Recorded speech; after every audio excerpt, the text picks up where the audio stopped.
σοκ στις αμερικανικές και διεθνείς αγορές προκάλεσε ανακαίνωση του πληθωρισμού για το μήνα Ιούνιο, κάτι που ήδη γνώριζαν οι Αμερικανοί πολίτες, καθώς βιώνουν καθημερινά όλη αυτή την άσχημη οικονομική κατάσταση που λαμβάνει η χώρα το τελευταίο χρονικό διάστημα στις ΗΠΑ και που τους έχει φέρει σε μεγάλη απόγνωση, αφού δεν είναι λίγοι όσοι αντιμετωπίζουν πλέον σοβαρό θέμα επιβίωσης, μην μπορώντας καν να προμηθευτούν τα καθημερινά βασικά προϊόντα που έχουν ανάγκη. Όπως λοιπόν αναφέρουν ελληνικά μέσα ενημέρωσης, ο πληθωρισμός στις ΗΠΑ για το μήνα Ιούνιο κυμάνθηκε στο 9,1% από το 8,6% που ήταν το Μάιο και αποτελεί υψηλό 41 ετών. Δηλαδή, κάτι τέτοιο είχε να συμβεί από το 1981,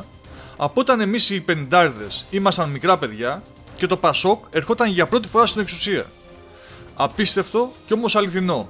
ή καλύτερα να πούμε τραγικό, αφού όπως αναφέρεται τις επόμενες ημέρες και μέχρι τέλος του Ιουλίου, η Fed θα ανεβάσει μάλλον και πάλι τα επιτόκια και ίσως κατά 0,75 μονάδες βάσης, δηλαδή από το 1,5% που είναι τώρα στο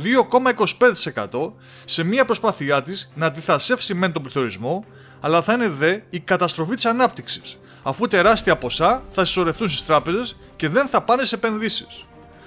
Μπρος κρεμός λοιπόν και πίσω ρέμα, με την κυβέρνηση Biden να κατηγορεί για τον πληθωρισμό τη Ρωσία και τον πόλεμο που διεξάγει στην Ουκρανία, ενώ οι Ρεπουμπλικανοί αντεπιτίθεται λέγοντας ότι η κατάρρευση της οικονομίας είχε ξεκινήσει πολύ πριν την έναρξή του. Και στο τέλος φυσικά την πληρώνουν οι απλοί Αμερικανοί πολίτες, που όπως προείπαμε ήδη λένε το ψωμί ψωμάκι, ενώ οι ΗΠΑ,